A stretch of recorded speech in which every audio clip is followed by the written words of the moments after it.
Hello friends, welcome to my channel for another reaction video on Pakistan. तो इस video में आप देखिएगा कि बांग्लादेश का जो आर्मी चीफ है वो अभी करंटली इंडिया में है और पाकिस्तान का जो आर्मी चीफ है वो चाइना में है। इसके ऊपर ही है, इसके करते हैं। और इस वीडियो में आप देखिएगा कि जो पाकिस्तानी है, कॉमन सिटीजन ऑफ पाकिस्तान, वो अमेरिकन को गाली दे रहे हैं। अमेरिकन को गाली क्यों दे रहे हैं? क्योंकि वो बोल रहा है कि आईएमएफ उसे पैसा नहीं दे रहा है। अब प्रॉब्लम ये है, इन लोगों को बेसिक चीज समझ में नहीं आ रहा है कि आईएमएफ पाकिस्तान के पास नहीं आया है कि हम हमारे पास पैसा है, आप ले लीजिए। ऐसा नहीं होता है। पाकिस्तान गया है आईएमएफ के पास क्योंकि पाकिस्तान का जो इकोनॉमिक कंडीशंस है वो बहुत खराब है, तो इसके लिए आईएमएफ का उसको पैकेज चाहिए। और आईएमएफ क्यों आईएमएफ के पास जाते हैं? क्योंकि वर्ल्ड में आप कहीं पे चली जाइएगा ना, तो आईएमएफ का जो मतलब लेंडिंग रेट है ना, वो बहुत कम है। और आईएमएफ का पास आप तभी जाते हैं जब आपका इकोनॉमी का हालात बहुत खराब है। अदरवाइज मान लीजिए आपका इकोनॉमी बहुत सही है, तो आप और आपको डेवलपमेंट के लिए पैसे चाहिए, तो you will go to World Bank. ये आईएमएफ वर्ल्ड बैंक इसका क्या फंक्शन है ये कभी और बात करेंगे। अब बेसिक्स यही है। इसके बाद बोल रहा है कि देखिए आईएमएफ हो गया या वर्ल्ड बैंक हो गया, ये यूओदी का साजिश है। अब पाकिस्तान में ये भी प्रॉब्लम है, उनके साथ कुछ भी हो जाता है ना, तो उसके लिए वो खुद जिम्मेदार नहीं होता है। वो जिम्मेदार कोई इंडिया होता है, यूएस होता है, या यूरोप होता है, ठीक है, खुद नहीं होता है। वो बोलता है कि यूओदी ने ये खुद करवाया और वो इसीलिए करवाया है इसी मुसलमान को दबाने के लिए। अब उनसे पूछो कि सऊदी अरबिया में भी मुस्लिम रहता है, टर्की में भी मुस्लिम रहता है। टर्की छोड़ दिया, टर्की तो वो इकोनॉमी उसका में चला गया, लेकिन सऊदी अरबिया में क्या हुआ? सऊदी अरबिया यूएई वहां पे भी तो मुस्लिम से, तो आईएमएफ उसके पीछे क्यों नहीं है? उसके बाद उसका कुछ आंसर नहीं है। और ये अमेरिकन को क्यों बार बार अमेरिकन हो गया या यहूदी हो गया, इनको गाली क्यों देता है मुझे पता नहीं है। अब एक चीज सोच लीजिए, फर्स्ट ऑफ ऑल आईएमएफ से पूरा पैसा मिलता है। जैसे आईएमएफ पूरा वर्ल्ड में इन पाकिस्तानियों का ही ठेका लेके बैठा हुआ है, ये इनका सिचुएशन है। उसके बाद कोल्ड वॉर के टाइम पे भी भर भर के अमेरिकन से पैसा आया था, और मतलब वो तो ट्रक में पैसा आया था।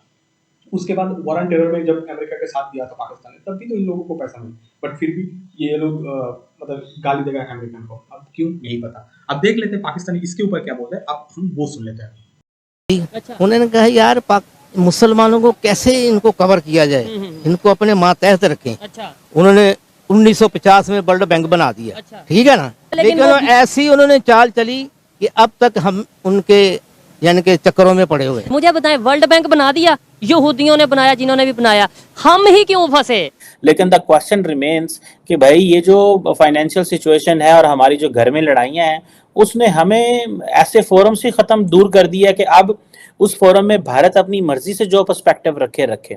बांग्लादेश कौन सी एटमी ताकत है, ईरान कौन सी एटमी कुव्वत है, वो तरक्की कर रहे हैं और ये एटम बम लेके फिर रहे हैं। जनरल आसिम मुनीर साहब तो वो चाइना के विजिट पर गए हैं, जबकि बांग्लादेश के चीफ ऑफ आर्मी स्टाफ इन्हीं दिनों में इंडिया के विजिट पर जा चुके हैं। क्या ये कोइंसिडेंस है? अभी बड़ी मजे की बात है कि पाकिस्तान के जो आर्मी चीफ है आसिम मुनीर साहब, वो चाइना के विजिट पे गए हैं और बांग्लादेश के जो चीफ ऑफ आर्मी स्टाफ हैं वो इंडिया के विजिट पे आए हैं। अभी इसी टाइम पे जाना था, मतलब हम चाइना चले गए विजिट पे हमारे आर्मी चीफ, और बांग्लादेश के आर्मी चीफ इंडिया आ गए।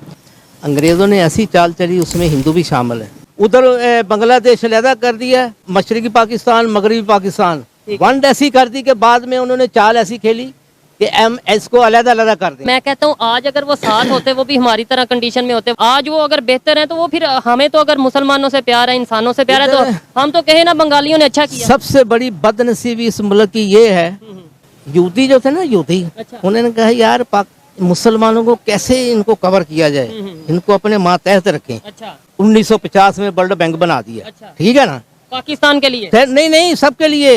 लेकिन ऐसी उन्होंने चाल चली कि अब तक हम उनके यानी के चक्करों में पड़े हुए। अंकल जी देखें, हम कभी कभी ऐसे इलॉजिकल बात करते। मुझे बताएं, वर्ल्ड बैंक बना दिया, यहूदियों ने बनाया, जिन्होंने भी बनाया, हम ही क्यों फंसे? हम ही क्यों फंसे? इंडिया वाले काम करेंगे तो फंसेंगे ना। फिर ये तो वही नजर आ रहा है जो कि क्योंकि खित्ते में इंडिया ताकत पकड़ रहा है, तो बहुत तेजी से, तो पाकिस्तान भी तो कुछ चाहिए ना इसको, इसलिए चाइना के साथ वो कर रहे हैं।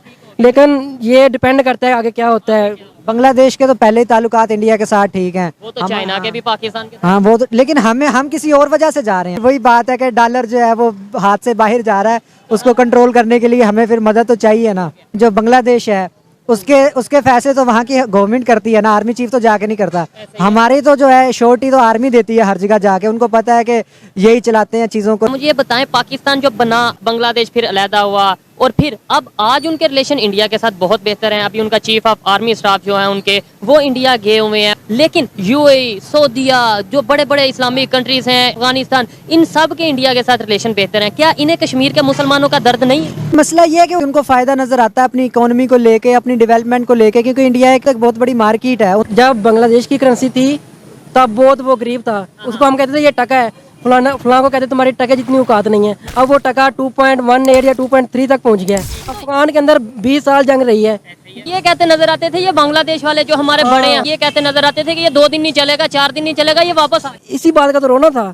उन्होंने तो खुद को प्रूव कर लिया दुनिया के सामने। आप लोगों ने जो जुल्म किया है उनके साथ, जो उनके साथ सलूक किया है, उनका जो वो शेख मुजीब था उसकी 150 के करीब सीट्स थी और भुट्टो की 80 थी। आपने 80 वाले को आगे कर दिया, 150 वाले को पीछे रखना है। तो जब आप इस तरह की नाइंसाफियां करेंगे तो फिर उसका यही हाल निकलना है।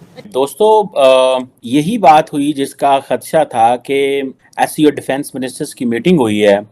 उसमें जो भारत के डिफेंस मिनिस्टर हैं राजनाथ सिंह साहब, उन्होंने जो जिस्ट ऑफ द थीसिस है, जो जिस्ट ऑफ द मीटिंग आप कह लें, वो ये निकाला है जनाब। वो ये कहते हैं कि वो ममालिक जो दहशत गर्दों को शेल्टर करते हैं उनके ऊपर उन्होंने इल्ज़ाम लगाया है कि उनके ऊपर रिस्पॉन्सिबिलिटी फिक्स करें।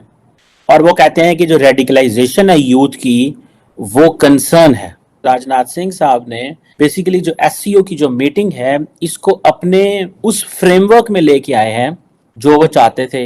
अब पाकिस्तान की वहां पे एब्सेंस है, पाकिस्तान ने वर्चुअली एड्रेस किया है, डिफेंस मिनिस्टर को भी नहीं भेजा, पाकिस्तान का मौकफ देने वाला भी कोई नहीं। पाकिस्तान की क्या खारजा पॉलिसी है कि दुनिया में जब भी कोई मल्टीलैटरल फोरम आता है तो इंडिया सिंपली पाकिस्तान के ऊपर इल्जाम लगा देता है और वो कह देते हैं जनाब शेल्टर जो कर रहे हैं टेररिस्ट, उनको पकड़ें। जारी बात है इशारा पाकिस्तान की तरफ है, और जो मीडिया है फिर वो जारी बात है पाकिस्तान का सीधा सीधा नाम लेता है। और जो रेडिकलाइजेशन ऑफ यूथ की बात होती है, ये होता है कि जब आप फोरम्स को खाली छोड़ देते हैं, जब आप वहां पे जाते ही नहीं है। देखिए, पाकिस्तानी डिफेंस मिनिस्टर अगर इंडिया में होते तो वो एक मौकफ दे सकते थे, लेकिन द क्वेश्चन रिमेन्स कि भाई ये जो फाइनेंशियल सिचुएशन है और हमारी जो घर में लड़ाइयाँ हैं, उसने हमें ऐसे फोरम से ख़त्म दूर कर दिया कि अब उस फोरम में भारत अपनी मर्जी से जो पर्सपेक्टिव रखे। आज भी जब भारत के डिफेंस मिनिस्टर राजनाथ सिंह साहब बात कर रहे हैं, कल पाकिस्तान के अंदर एक हमला हुआ है, आई थिंक मिलिट्री की चेक पोस्ट के ऊपर। लेकिन जारी बात है इंडिया जिस दहशतगर्दी की बात कर रहा है वो ये नहीं कि वो पाकिस्तान के अंदर जो दहशतगर्द एक्टिविटीज कर रहे हैं वो इसकी बात नहीं कर रहा। वो कह रहे हैं कि जो कश्मीर के जम्मू एंड कश्मीर में हो रहा है वो उसकी बात हो रहा है। और अगर हमने शंघाई